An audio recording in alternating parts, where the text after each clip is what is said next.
Monthly checks may be sent out this year, and many lawmakers in the House have just learned about to propose a bill that will restore the improved and expanded monthly child tax credit payments. It would cost billions of dollars and would send Americans relief checks every month. It already has provided bipartisan support, and also a group of House representatives have just introduced the American Families Act, which will actually be a bill that would make the previously expanded and improved monthly child tax credit permanent.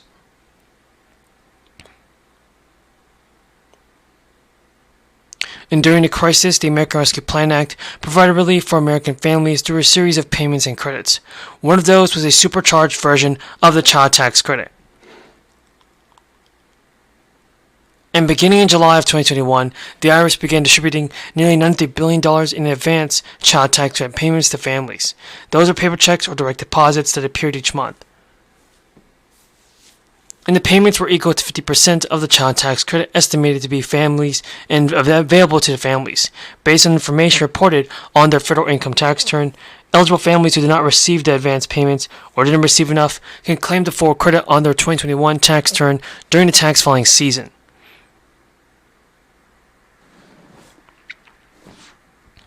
Mailing the payments in monthly installments wasn't the only change, and the credit was also bigger and fully refundable to qualifying taxpayers, and it means that you could receive the advanced child tax credit payment even if you did not owe any taxes.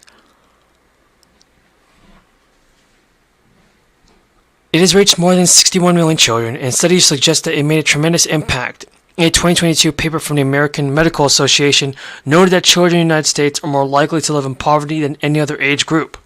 Before the crisis, over 10 million children in the United States lived in poverty. One of the highest child poverty rates among high-income countries. About half of all children living in poverty are living in what's called extreme poverty, defined as a household with an annual income of $13,000 or less. Now, the move was met with enthusiasm to expand a bill that would help them out.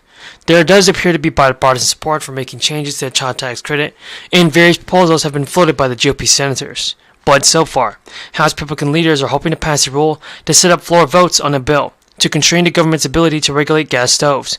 But the lawmakers saw their efforts fail after the House Freedom Caucus members joined Democrats in opposing the rule.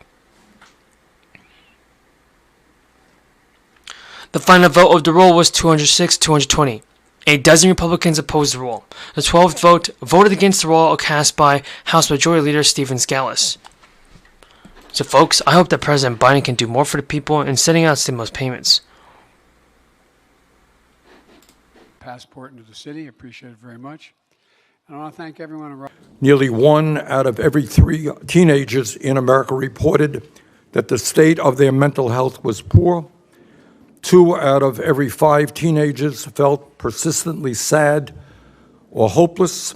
And tragically, 1 out of every 5 teenagers in our country have seriously.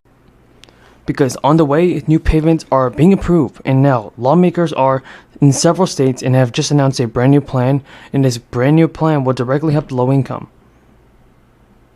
Congress is already working on allocating unspent crisis funds towards new relief, and now Republicans and the White House negotiators agreed to claw back approximately $27 billion in funding to the federal agencies intended to combat the crisis. And pulling back funds that have already been appropriated is what's known as a recession, based on a document being circulated by the White House to Democrats. These recessions should not be focused on funds that had not been spent by agencies on the respective crisis-era programs. But unspent crisis dollars have long been a target for Republicans, who question the administration's request for more funds, arguing the nearly $5 trillion spent on crisis relief was excessive and also helped drive inflation.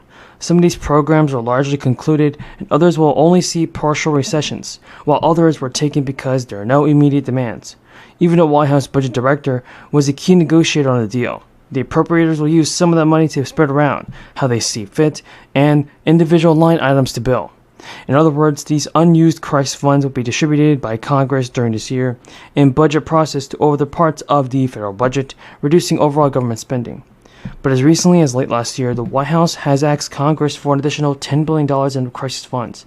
The money never came through, and now the administration has agreed to give $27 billion back, including a significant portion of what remained in the fund for emergency preparedness and response. States are in the process of allocating money towards new programs. A guaranteed income program in Wisconsin issued its latest payment worth $500. The payments are put forward every single month, and a lot of people receive them and receive the money they need. And the program as a whole will be the last one for one more year. This first payment was issued in September, and the final payment will be sent in August. But even a household of two, for example, can make more than $36,000 and get the payments every single month. Now, some governors are backing a one-time tax rebate to put as much as $800 in the pockets of the American people. And the governor told reporters, a paycheck does not go as far as it did 2 years ago, and I'm working to give nearly $1 billion back to the hands of hard-working, tax-paying Alabama residents. But applications for new guaranteed income programs in Massachusetts, for example, opened, with selected participants receiving monthly payments of up to $500. So folks, it's great to see that Joe Biden is actually doing something to help the American people, which since mid-2022, politicians have warned Americans and a growing number of tax people to be exact about this. And the IRS has said that it wants to hire new employees using funds from the $80 billion allocated to the Inflation Reduction Act. But according to several experts, the IRS does not plan to use all that funding for hiring purposes alone.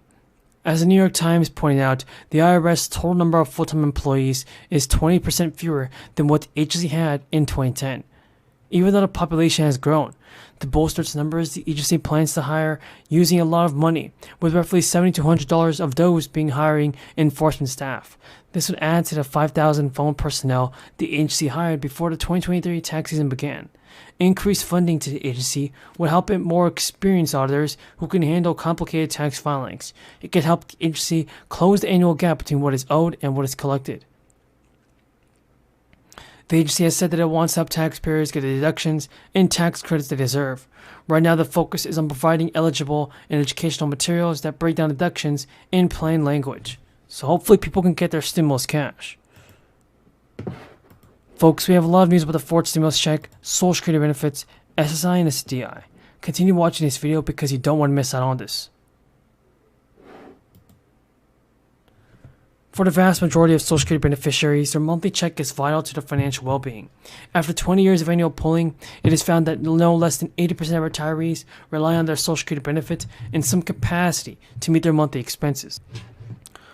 But with the U.S. debt limit and ceiling deadline looming, more than 66 million beneficiaries are wondering whether the Social Security checks will be on the chopping block. The debt ceiling represents the authorized borrowing limit for the federal government. It's important to keep in mind that it doesn't include borrowing for new spending or projects.